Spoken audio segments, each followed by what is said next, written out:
Ano ba naman yan? Burado na remote. Paano ko? Alam ba, pipindutin ko rito.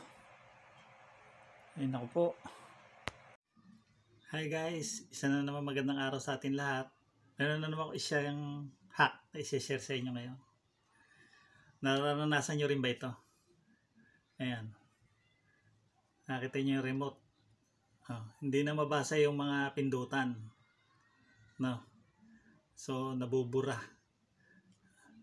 So, papakita ko ngayon sa inyo paano ang solusyon dyan. So, isa sa mga solusyon dyan, pag bumili kayo ng bago remote, huwag nyo natanggalin yung plastic.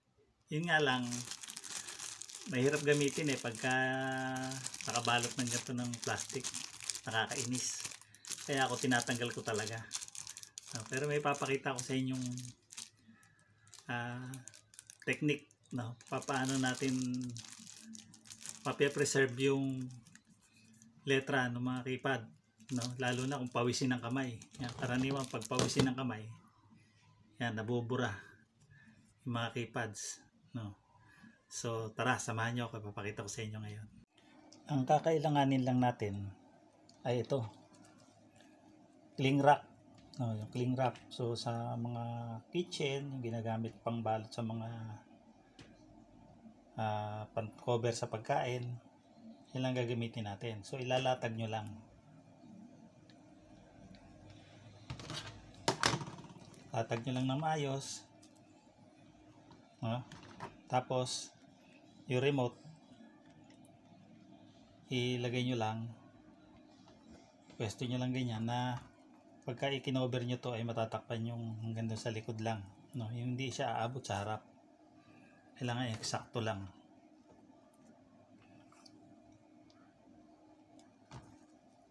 Yan. Yan, saktong-sakto.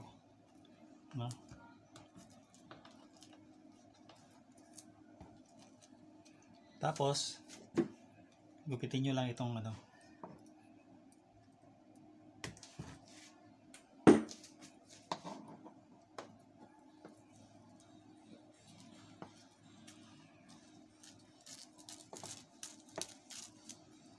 yan.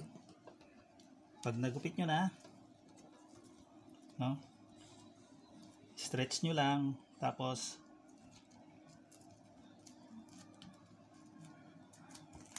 yan. Kasi yung mga dulo, lahin nyo lang. Yan.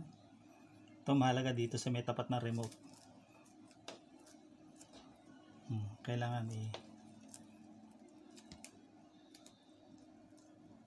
pwesto nyo na yung remote hindi matatakpan na makapal.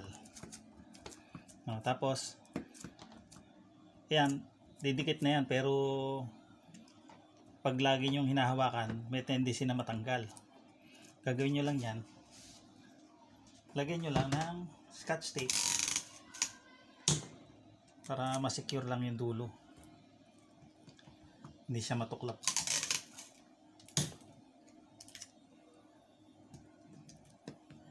Yan, kung gusto nyo yung duktungan dito, lagyan nyo na rin. So pagka yan niligdad mo, ayan, so fit na fit, so mas madali siyang hawakan. Hindi siya katulad nito na yung ginamit na paglalagyanan, masyadong maluwag. Ito parang walang cover pagka ginamit mo. Tapos pagka magpapalit ka ng battery, punitin mo lang uli yung cling wrap. Total marami namang available na cling wrap.